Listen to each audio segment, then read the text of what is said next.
اس طرح نعت کہنے کی توفیق دے کہ لوگوں کو سن کر کے عشق رسول ان کے دلوں میں پیدا ہو اور لوگ اللہ کے رسول کی قربت حاصل کریں اور پڑھنے والے بھی اللہ کے رسول صلی اللہ علیہ وسلم کے قریب سے قریب تر ہوں۔ کیا نعت کہنے کے لیے مصرے برابر یعنی اشعار وہ ہونے چاہیے، یا اس کے علاوہ بھی کوئی ترکیب ہے؟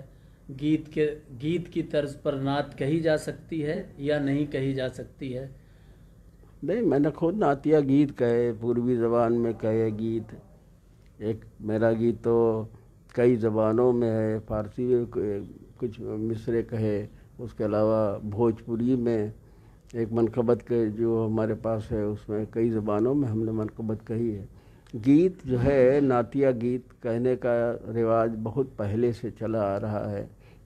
میں تو یہ سمجھتا ہوں کہ چشتیہ سلسلے میں خصوصی طور پر امیر خسرو کو دیکھیے کہ ان کے ہاں آزاد جو مصرے ہیں اور ان کی جو شاعری ہے بے شک تو بڑے سوز و گداز والی شاعری ہے، اور ہر چند کے ان کے ہاں بھی یہ بات دیکھی جاتی ہے، جب فارسی کے وہ شعر کہتے ہیں، جب شعر کہنے پہ آتے ہیں تو ظاہر سی بات ہے کہ کہیں بھی لوچ کوئی نظر نہیں آتا ہے، لیکن جب وہ گیت کی شاعری کرتے ہیں تو اس کو ہم گیت ہی سمجھتے ہیں۔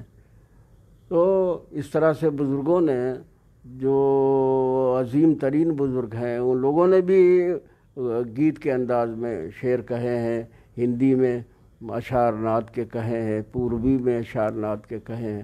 اس کے علاوہ ہمارے اساتذہ نے بھی پوروی میں نعت کے اشعار کہے، ہم نے بھی ان سے سیکھا اور نعت کے شعر کہے۔ تو اس میں یہ ہوتا ہے کہ کہیں کہیں بحر کی قید ہو تو بہت بہتر ہے، اگر کہیں بحر کی قید نہیں ہے اور کوئی مصرع اگر بے بحرہ ہے تو اس کو معیوب نہیں سمجھا جاتا تھا، اور آج بھی نہیں سمجھنا چاہیے۔ حضرت علامہ اقبال، حضرت بیدم شاہ وارسی رحمۃ اللہ علیہ، ہاں، یہ اچھے شعراء میں گزرے اور وہ شعراء کہ جو غزل بھی کہتے تھے اور نعت بھی، لیکن زیادہ تر یہ دیکھا گیا ہے کہ جنہوں نے غزلیں کہی ہیں ان کے لیے نعت کہنا بہت مشکل ہوتا تھا، اور آج بھی جو غزل کے زیادہ تر رنگے مجے شعراء ہیں وہ نعت کہنے میں بڑی مشکل انہیں ہوتی ہے۔ اس کی وجہ کیا نظر آتی ہے اور کیوں ایسا ہوتا ہے؟ مجھ سے بھی بہت سارے شعراء جو غزل کے ہیں انہوں نے کہا کہ جب نعت کہنے بیٹھتے ہیں تو لگتا ہے کہ بس بڑی مشکل پیش آ گئی ہے۔ اس کی وجہ کیا ہو سکتی ہے؟ ارے بھائی، غزل جو ہے ایک دور تھا جو گل و بلبل، رخسار و حسن و جمال یہ اس دائرے میں تھی۔ آج کی غزل کا بھی عالم ہے کہ اس کو اس قدر آفاقیت حاصل ہے کہ گھریلو زندگی سے لے کر کے سیاسی زندگی تک اور تمام عالم آفاقیت اس قدر اس غزل میں پیدا ہو گئی ہے۔ تو غزل جو ہے تو چونکہ اس میں آفاقیت ہے، اور غزل کہنا تو شعراء کے لیے، جو اچھے شعراء ہیں ان کے لیے کوئی مشکل نہیں ہے، لیکن نعت کہنا اس لیے مشکل ہے کہ اس میں جو قید و بند ہیں وہ ہر ایک کے بس کی بات نہیں ہے۔ نعت اگر کوئی عالم کہے، کوئی اچھا عالم کہے تو وہ نعت ہوتی ہے۔ اخلاق احمد صاحب نے پوچھا کہ جو الفاظ دل سے نکلتے ہیں محضر، مچلتے لبوں پر ہیں وہ درد بن کر، مناقب، اس کے آگے کا مصرع ہے، مناقب کہوں مجھ کو توفیق دیجے، میرے آقا میری تمنا یہی ہے۔ جی یہ ہے۔ اور ایک صاحب نے فرمائش کی ہے کہ دل ایک پل آرام نہ پائے، وہ بھی اتنی رات گئے کہ کچھ شعر پڑھ دیے جائیں۔ اور چونکہ یہ پروگرام نعت کیسے لکھی جاتی ہے اس کے تعلق سے یہ پروگرام ہے، تو میں یہ بھی پوچھنا چاہتا ہوں، میں نے ابھی پوچھا کہ اس میں مصرے ہوتے ہیں، ردیف اور قافیہ کیا ہوتا ہے، بحر کس کو کہا جاتا ہے، اور کیا آزاد شاعری اردو نعتیہ شاعری میں بھی موجود ہے، کون کون سے شعراء وہ معتبر ہیں اور ان کی شاعری سنی جاتی ہے پوری دنیا میں، اور ان کے شعر وہ بحر سے لے کر کے جو جتنے بھی لوازمات شاعری کے ہیں ان تمام لوازمات میں وہ کھرے اترتے ہیں۔ یہ تمام سوالات والد گرامی سے ہوئے الحمدللہ۔ اب دو تین شعر جو کہ وقت بہت کم رہ گیا ہے، نعت پاک کے ایک صاحب نے فرمائش کی دل ایک پل آرام نہ پائے کی، لیکن چونکہ بھوجپوری اور پوربی نعت کی بھی فرمائش ایک صاحب نے کی ہے کمنٹ میں، تو میں والد گرامی سے ان کی پوربی نعت کے کچھ شعر وہ سننا چاہتا ہوں۔ بہت سارے مریدین سوراشٹر کے، گجرات کے اور گونڈا ضلع کے اور دوسرے ضلعوں کے، دوسرے شہروں کے نظر آ رہے ہیں، بچراواں وغیرہ اور دوسرے شہروں کے، دہلی وغیرہ کے اور ممبئی کے، یہ تمام جس قدر بھی لوگ کمنٹ کر رہے ہیں، بریلی اور بہیڑی اور اس کے اطراف کے بھی جو جتنے لوگ ہیں، تو ان کی بھی جو فرمائشیں ہیں، وقت چونکہ بہت کم ہے، انشاءاللہ پھر آگے دیکھا جائے گا۔ بھوجپوری یا پوربی کوئی نعت جو ہے اس کے چند اشعار آپ سنا دیں۔ درود پاک اللہم صلی علی سیدنا محمد وعلی آل محمد وبارک وسلم قدر حسنہ جمالی۔ دو تین شعر۔ دیکھیے صرف ایک بند، صرف نعتیہ گیت کی چاشنی کے طور پر آپ حضرات سماعت کریں۔ دیکھیے یہ نعت ہمارے بزرگوں کو بہت پسند تھی، اور اس نعت کو لوگ سنتے تھے تو بڑی کیفیت محسوس کرتے تھے۔ آپ حضرات بھی سماعت کریں ہیں۔ کب سے ترست ہے موری نظریہ،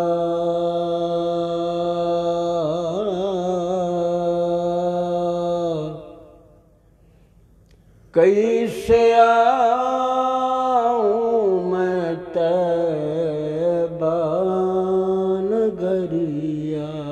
کب سے ترست ہے موری نظریہ، کب سے ترست ہے موری نظریہ،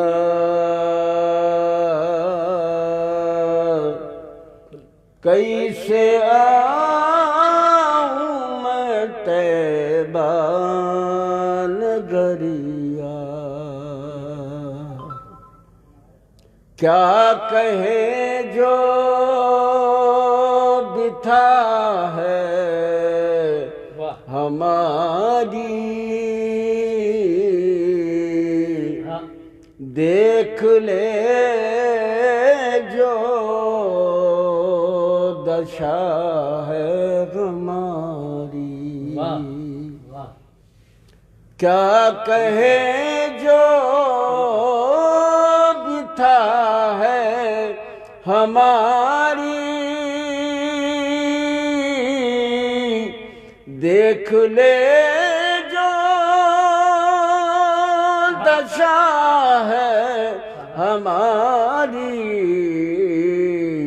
کہیو آقا سے اوری بیریہ،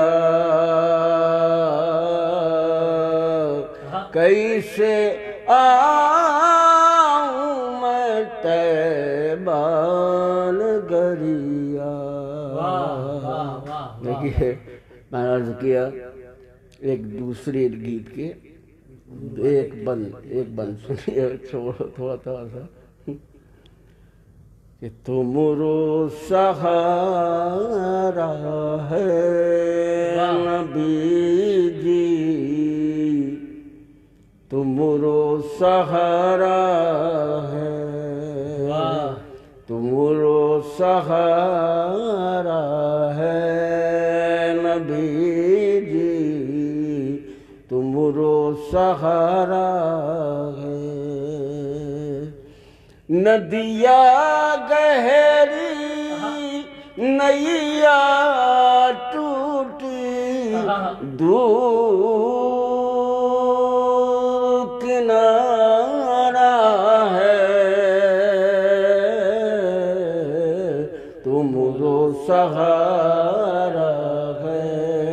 نبی جی تمہارو سہارا ہے، تمہارو سہارا ہے نبی جی تمہارو سہارا ہے۔ گیت سنائے کس کو من کے، میت ہو تم ہی سب دکھین کے۔ گیت سنائے کس کو من کے، میت ہو تم ہی سب دکھین کے۔ تمرے سوا اے شاہ مدینہ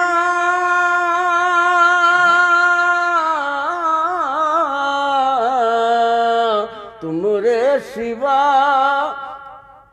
اے شاہ مدینہ کون ہمارا ہے، تمہارو سہارا ہے نبی جی تمہارو سہارا ہے۔ ندیا گہری نیا ٹوٹی دور کنارہ ہے، تمہارو سہارا ہے نبی جی تمہارو سہارا ہے۔ حضرات، پوروی زبان میں جو نعت تھی وہ آپ حضرات نے سماعت کی، بھوجپوری زبان میں نعت سماعت کی، اور بہت سے لوگوں کی فرمائش آ رہی ہیں، بہت سارے کمنٹ آ رہے ہیں۔ بہرحال میں وقت چونکہ پورا ہو چکا ہے، 11:30 بجنے پر ہیں، تو چونکہ یہ نعت پوری دنیا میں سنی گئی، دل ایک پل آرام نہ پائے وہ بھی اتنی رات گئے، رہ رہ کر طیبہ یاد آئے وہ بھی اتنی رات گئے، رحمت عالم آپ کی یادیں کام آ جاتی ہیں ورنہ کون ہمارا جی بہلائے وہ بھی اتنی رات گئے، عشق کا مارا دل بیچارہ جب کوئی اس کا بس نہ چلا تو ہجر نبی میں اشک بہائے وہ بھی اتنی رات گئے۔ یہ مشہور نعت جو پوری دنیا میں ہوئی ہے، اس کے چند اشعار بھی بابا جان سے میں عرض کروں گا، چونکہ بہت سے لوگوں نے فرمائش کی ہے کہ یہ نعت بھی پڑھ لی جائے، اور اس کے بعد انشاءاللہ تعالی آپ حضرات اس ویڈیو کو شیئر کرتے رہیں، اس پیج کو لائک کرتے رہیں، اور اس کے علاوہ جو نعت کی والد صاحب کی نعتیہ شاعری کی کتاب ہے وہ PDF میں بھی اویلیبل ہے، www.madareazam.com پر بکس میں جائیے، اور بکس میں طٰہٰ اور اقرا نام سے 2 بکس آپ حضرات کو نعتیہ شاعری کی ملیں گی جو والد گرامی کی لکھی ہوئی ہیں۔ آپ اس کو PDF سے بھی ڈاؤن لوڈ کر سکتے ہیں اور مکن پور شریف میں بھی اس کو حاصل کر سکتے ہیں، اور دل ایک پل آرام نہ پائے 2-3 شعر اس نعت کے سن لیے جائیں، اور اس کے بعد انشاءاللہ تبارک و تعالی رخصت۔ اللہم صلی علی سیدنا محمد وعلی آل سیدنا محمد وسلم بقدر حسنہ وجمالہ، جزا اللہ عنا محمدا ما هو آلہ، صلاۃ و سلام علیکہ یا رسول اللہ صلی اللہ علیہ وآلہ وسلم۔ دل ایک پل آرام نہ پائے وہ بھی اتنی رات گئے، دل ایک پل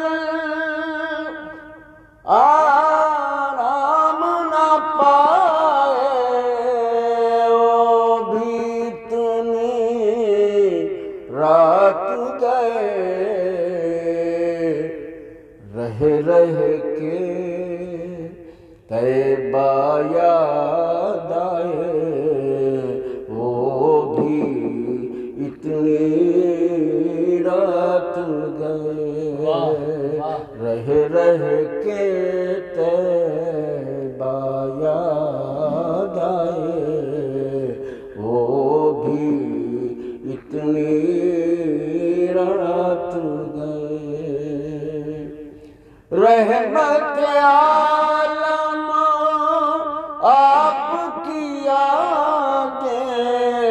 رحمت عالم آپ کی یادیں کام آ جاتی ہے، ورنہ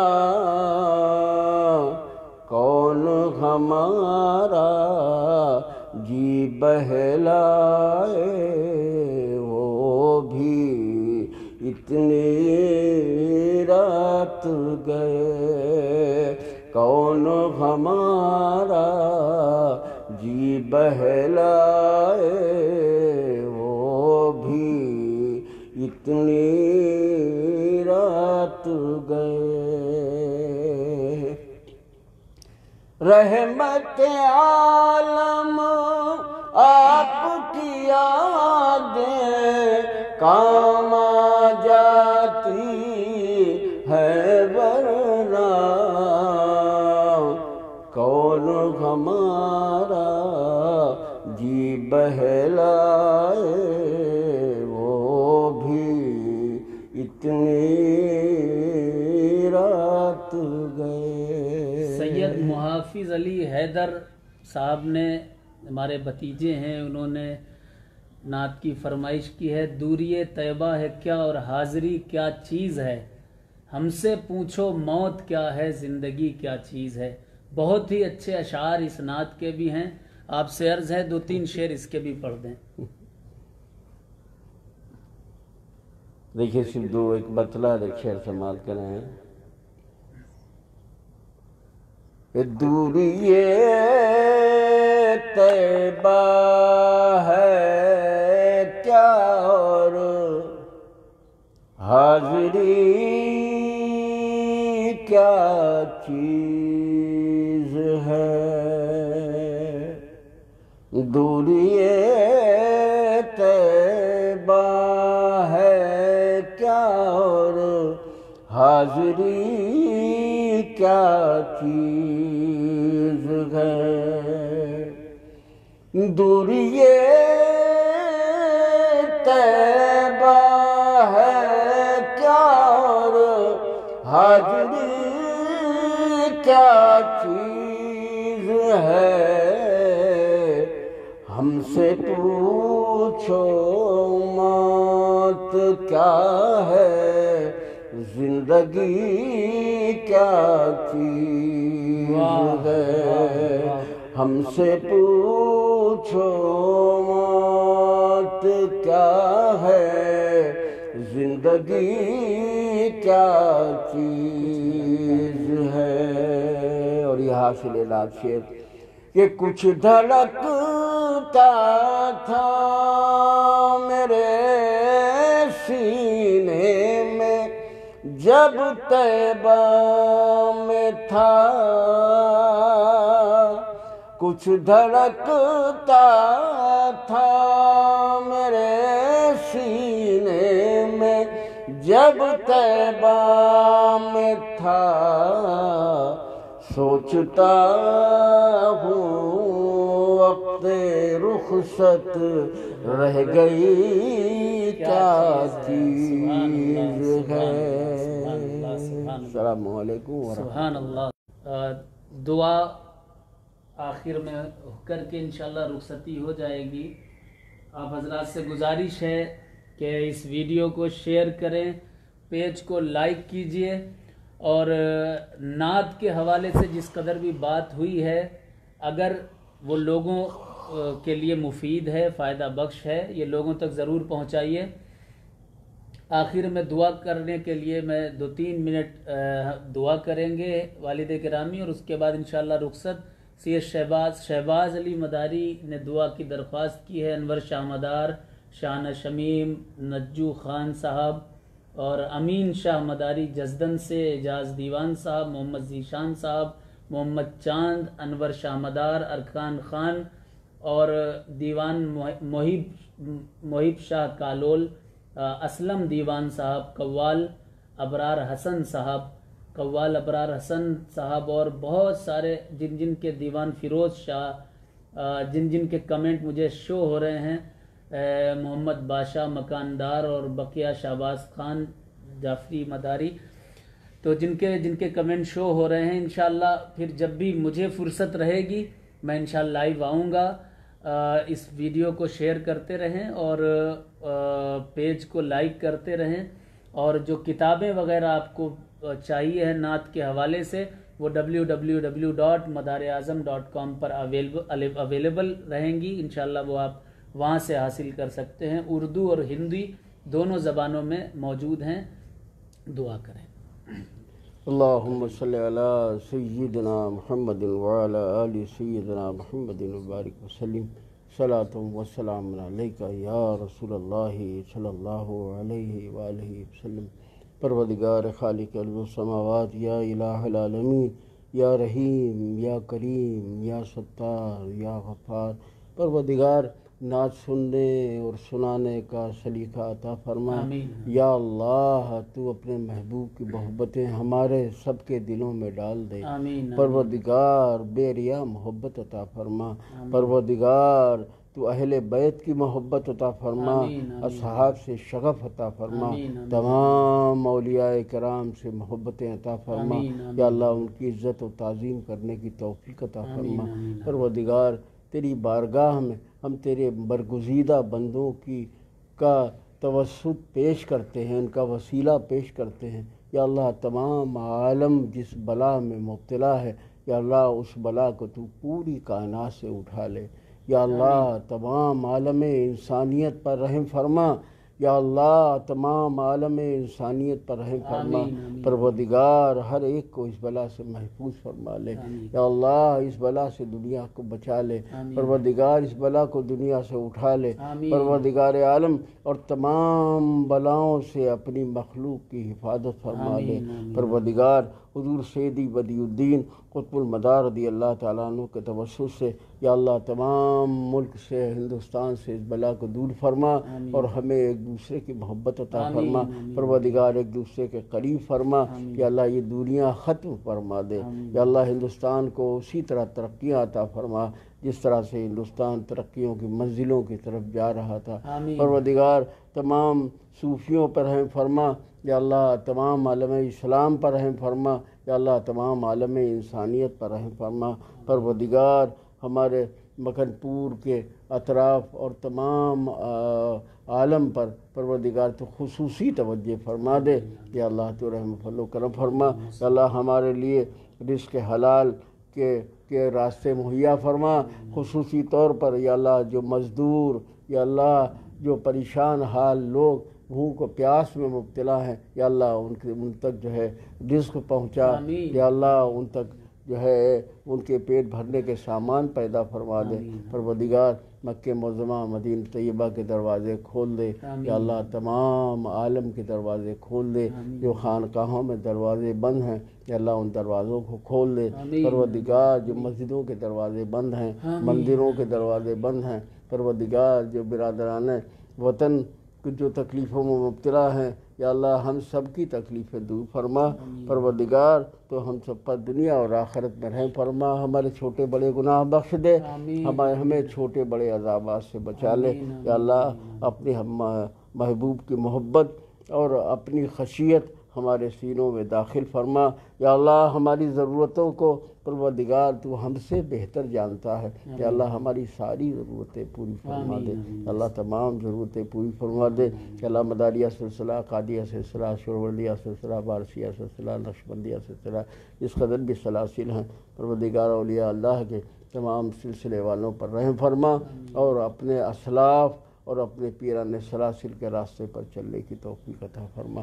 قال اللہ تعالی فی شان حبیبہ الکریم ان اللہ و ملائکتہ یصلون علی النبی یا ایھا الذین آمنوا صلوا علیہ وسلموا تسلیما۔ اللہم صلی علی سیدنا محمد النبی الامی وآلہ المدار الودی الکریم برحمتک یا ارحم الراحمین۔ لا الہ الا اللہ۔